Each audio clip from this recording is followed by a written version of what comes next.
Welcome to our channel, Sailing Until Valhalla. This is Anthony, my fix-anything, mouthy captain, and our three crazy kids, Dean, Lance, and Rose. And I'm Stephanie, the one who makes the videos, wrangles the kids in while helping run the boat. Come along with us on our journey of exploring the world full-time on a Hardin 45 sailboat, chasing the next adventure. Okay, so I did not video us leaving Port Mcneill. We'll explain later, but it was not a great experience. We didn't get a whole lot of sleep, and we left like first thing in the morning. Yeah, and so we're just going through the rest of Johnstone Strait right now and getting to Port Mcneill, and then we'll explain once we get there, the engine's off and everything. But there's not really much to video because it's a really crappy day. There's like very low visibility, and for some weird reason the winds are coming from the north, which is what you don't want in here. They weren't predicted to be that. They're supposed to be coming from the south, but they say don't go through here when there are northerly winds and the current is going against them. The current's not going against it yet, but it will be soon. So it creates like these waves that go like pitch up like this. So hopefully the wind dies out before then. It's supposed to, and it's not supposed to be coming from the north, so it's fun. But yeah, just thought I'd give an update and give you guys more of what Port Mcneill was like once we get there.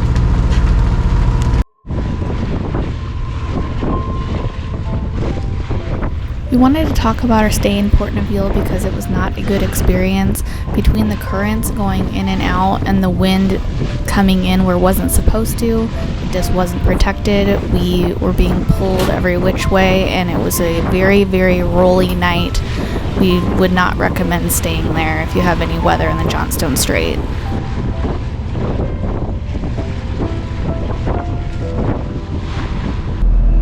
Yeah, if that's the case, we'll back down that way if the current's coming that way.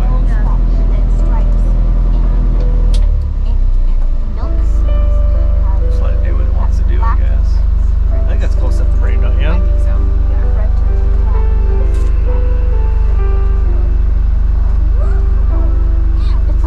What the hell the current's doing? I'm not really sure. It's actually not really I'm gonna do small. these things. Alright, well, we're going to drop right here.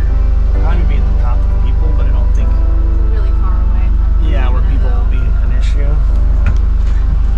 What's our temps? 24? That's pretty sweet. So that'll be, yeah. I won, but died. All right, so we got to Port Mcneill yesterday. Had a pretty long cruise. We were just beating into the wind the whole time. The forecast was supposed to be have the wind behind us, so we were going to try to sail it, and it was on our nose, which is completely wrong. Nasty torrential rain, all sorts of crap. It was just a crappy run anyway. So we were pushing into current too towards the end, and we're working the engine pretty hard. All was going good, and then we got to Port Mcneill, and I looked, and we have like oil all over in the engine room. So it looks like the front main seal let go on the engine, which is one thing I hadn't replaced. My whole engine tear down, if anyone's been following along that far back, I tore the engine down to do the cylinder liner O-rings inside the block, and didn't do the front main seal. Remember, we were on a time crunch, and so I didn't just go through everything. I did a lot of the seals, but not those. So the front main seal's got to be redone. Luckily, I already had diapers in there because it's an old diesel, and at the bottom, so it just sprayed and hit diapers and then got up on the frickin' walls and stuff. But it didn't lose that much oil. It's just the problem is if anyone's had a front main seal leak, is it'll drip, hit the belt, and just spray, and so it just makes it way more dramatic than it needs to be. There is a little residual not long ago, like when we left. I saw a little bit of greasiness, I thought there, and I thought, uh-oh, it's going. That's why I kind of checked it when we got in there. But I thought we had time. I figured it was something we could just do down the road. Fast forward now, we got here and it's sprayed. I mean, it's a mess. I mean, we wouldn't want to go north. It would make a total mess of it. So the diapers caught most of the stuff in like above the bilge. We actually have racks with screens underneath the engine that we put diapers on it, so that keeps everything on the bilge. but it did spray the wall, so I got to clean that. And then I'm gonna have you guys follow along while I do a front main seal. So the only bummer about it is to do the front main, you need to pull off the main pulley, which you need a harmonic balancer puller. Just a couple bolts and it pulls it off. It's kind of like pressed on, and I don't have one. I thought I had I have a few pullers on here. I thought I had one big enough, and I don't, and so that sucks. And so I ran into town today, this morning. I haven't even cleaned up on there yet. I ran into town, and it looks like there's a shop in town that's gonna let me borrow one. It's like this is a real small town up here. Looks like he's gonna let me borrow it. He said he'd bring it in. I can pick it up tomorrow. He didn't have it with his shop there, which is just super freaking cool. Like, I thought that was pretty neat. So anyways, we're gonna get that tomorrow. But I have the main seal on board. The other bummer with this style is, might be a little in depth for people that don't know, but the timing cover has to come off for the seal to come out. So in layman's terms, on the front of the engine, the big pulley in the bottom comes off, and then there's the front cover of the engine has to come off, and then there's just a seal sitting, a round seal that sits there. You just pop it out, pop a new one, and the actual seal swapping is very easy. It's very simple. It's getting to it that's more of a pain in the butt. So I'm gonna do clean up now today, get the alternator loose, get the belts off, stuff like that, and then I will do the actual tear down tomorrow after I have a pulley to get the stuff off to tear down. So and the pulley puller. So anyways, take you down and show you what we got. Let's see, oil mess here. I have diapers down there. I just had like one. Now I got a whole bird's nest of them down there. So you don't know, it's this front pulley here. You can kind of see the residue in there. So what that entails is taking these belts off, taking this pulley off, and then this cover. You can kind of see back here with all these bolts. I got to pull that front cover off, and the seal is just down behind this guy. And so ultimately, this isn't like a big job if we were like in a shop, or if you're at a dock with a big timeline like for a weekend. It's really not a big deal at all. It's just not something I want to do on the hook. I hate demobilizing the engine when we're on the hook, you know. So we have some weather coming in, so we're kind of gonna hang out here for a second anyways. So this is actually the best timing. We have it's a really small town here in Port Mcneill. They do have an auto parts store and a marine place. Anyways, so I think this would be a good time to do it rather than trying to limp it. And so anywho, we're gonna get into this and I'll kind of show that process. All right, one thing I'll mention too before we get into this is the seal here. Okay, so every diesel is different. Most modern diesels are gonna have a one-piece front main seal if this was to go. Now I ordered, before we left, I ordered a whole gasket rebuild kit. For those that don't know, you can order engine rebuild or engine gasket kits. They're usually a couple $100 depending on diesels. And what they'll do is they'll come with every gasket on the motor. So if you wanted someone who's maybe not in the mechanical field or anything and wants to know, you can order a gasket, keep it aboard, and that way, is say you're in some place, even if you're not mechanically inclined to do it, maybe you have someone else do it. Parts are always hard to find, so having gaskets is awesome. So that's where I yanked this out of. This came out of the gasket kit. Is I just know I have every gasket for the engine because I ordered a kit for it. So I figured that'd be a good one to add. So grab the front main, we'll put it in here, and then I'll start.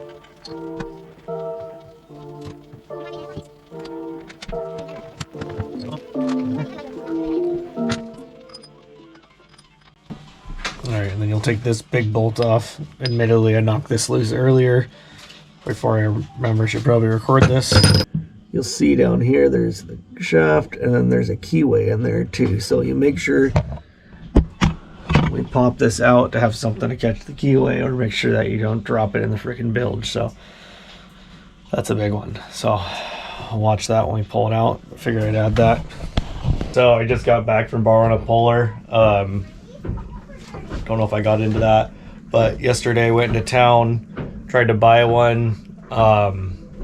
They didn't have one. They sent me to this local marine repair shop, who I asked him about it and was looking to maybe rent one or something, and he just let me borrow it, which was super freaking cool. So I'll show you what I got here. So this is a harmonic balancer puller. It's got two bolts that will screw into the outside of the puller, and this goes on and it'll rattle it off. Okay, so it's a very simple one, but you need this wide one for the Lehman diesel basically. And so they have small ones at the auto parts store, but they're all way too small. So it was really cool to let me borrow that. I'm gonna show you now how I take it off. Hopefully it comes off nicely. I haven't had this thing off yet, and this engine's 40 years old, so it could be a real bear to get off, but we'll see. Hopefully it plays nice. Pretty stormy here, which is fun, so we gotta get swinging around. Can't really see it here. It's nice. It's actually sunny, but we have a pretty nasty blow here that's supposed to get up to like 30 knots here tonight. So we'll see if it actually gets to that or not. We're hoping that we're tucked in here enough where it doesn't, but we're 30 miles from the big turn around Cape Caution, which those are not familiar, that's the north part of Vancouver Island. You basically pop out into the Pacific, and then you go around the point, and then we'll come back into a bunch of inlands for the inside passage. So we're gonna tee up, and we're probably gonna stay here for a few days. I'm gonna work on this, and we're gonna make sure we got a really good window for Cape Caution as it's like the funneling point for the Pacific. Everything that comes in, all of that water lifts as it gets shallower, and it can be a really nasty spot between currents, waves, everything. So anyway, this is kind of our staging before we go there. We have one more stage, and then we're gonna make it, but it kind of works out good. So we're gonna get some stuff done while we're here. But yeah, I'll take you with me through this, and hopefully it goes smooth. But we have a couple days here to get this done.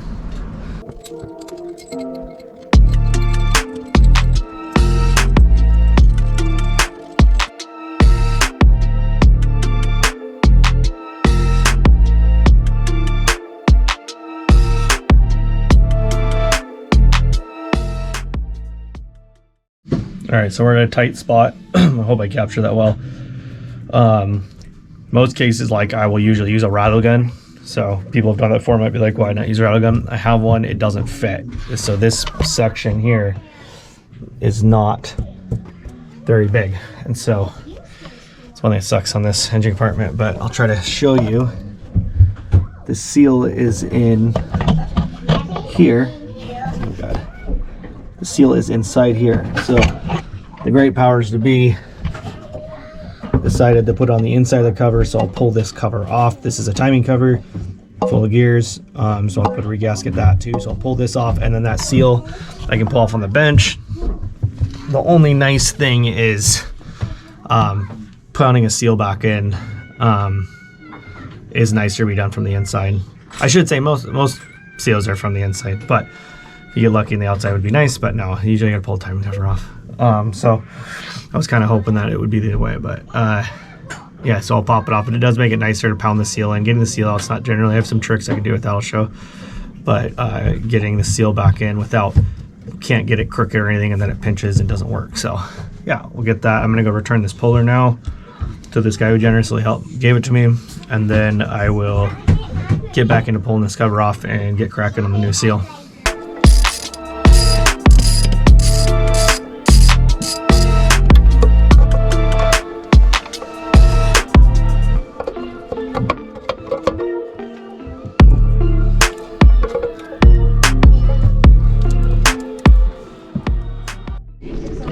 All right,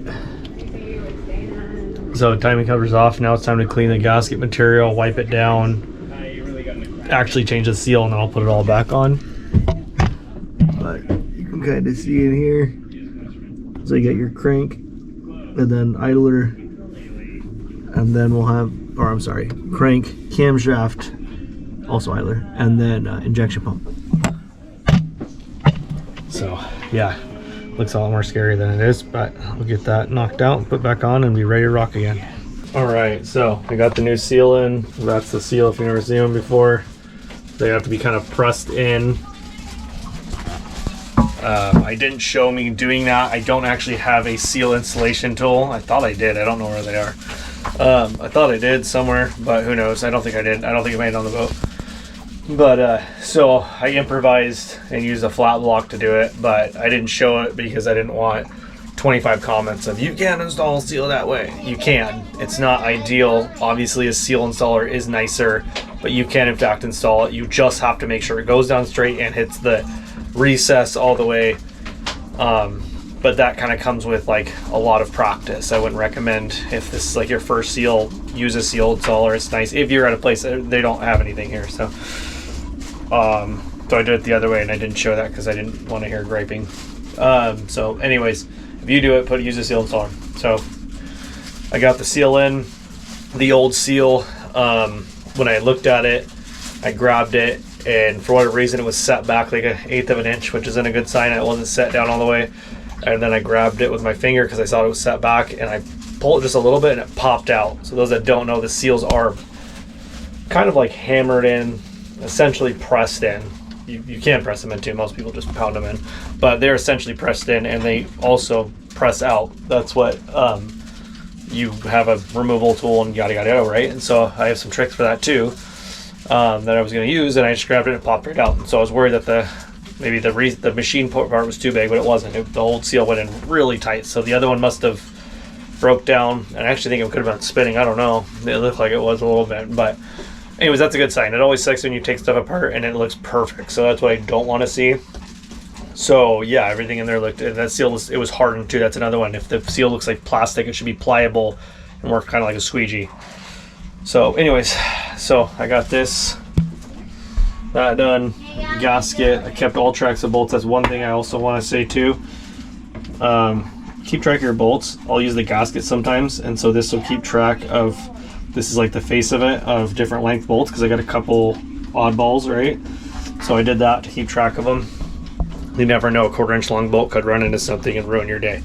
So the other thing too is I noticed is this thing was set on too far and actually grinding on that cover, which is insane. So we have a little bit of grindage on that cover, which is really irritating. So I'll deal with that later. It should be fine for now.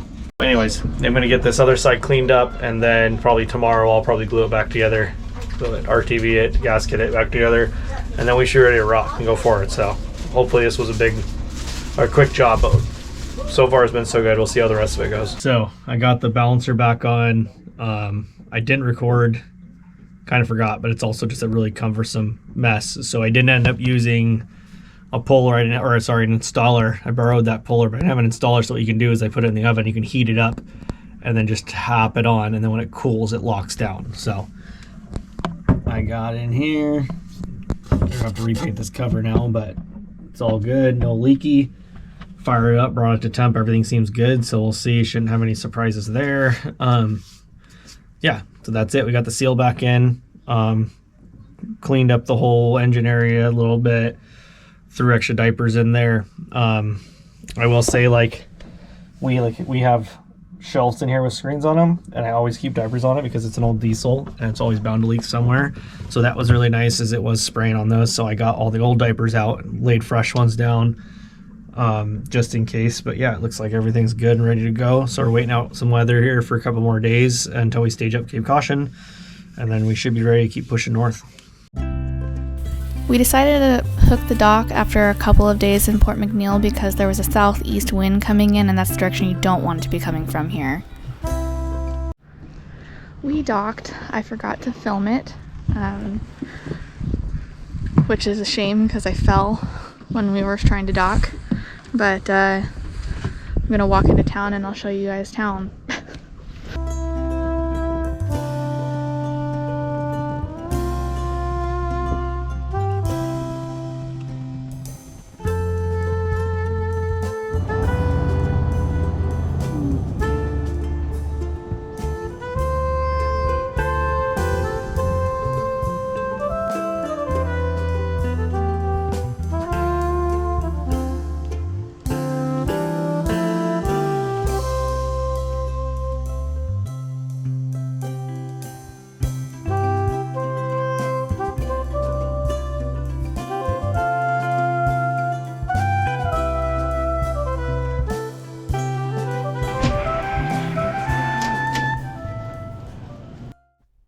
All right, I just got out of IBA. I got tea and coffee because we want espresso this morning. We're tired. We decided to get up early to get off the anchor because the wind is supposed to be coming in around 9 o'clock. And so we wanted to beat it so that we weren't trying to dock in the wind. But yeah, this town is really cute. It's small, but I like smaller towns. It reminds me of the town I grew up in. Well, when I was little, I grew up and my family's still there though, in Orville, Washington. It's not as small here as that town, but still, it's got those vibes. It's really, I like it. That's the only store in town too, IGA. But yeah, we're just gonna stay here in the dock for 2 days and hopefully we'll have the right weather window to start heading more north. The wind just won't go away, so you might just have to push it in not so comfortable conditions because we got to get up and into Alaska. We have been here for too long. It's time to get into the US again. But yeah, I'll video more.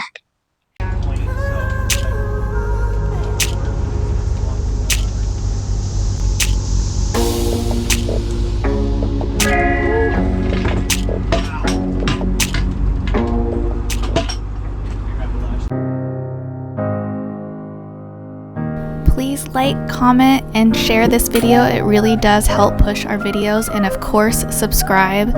And thank you guys so much for watching our videos. We do really appreciate it.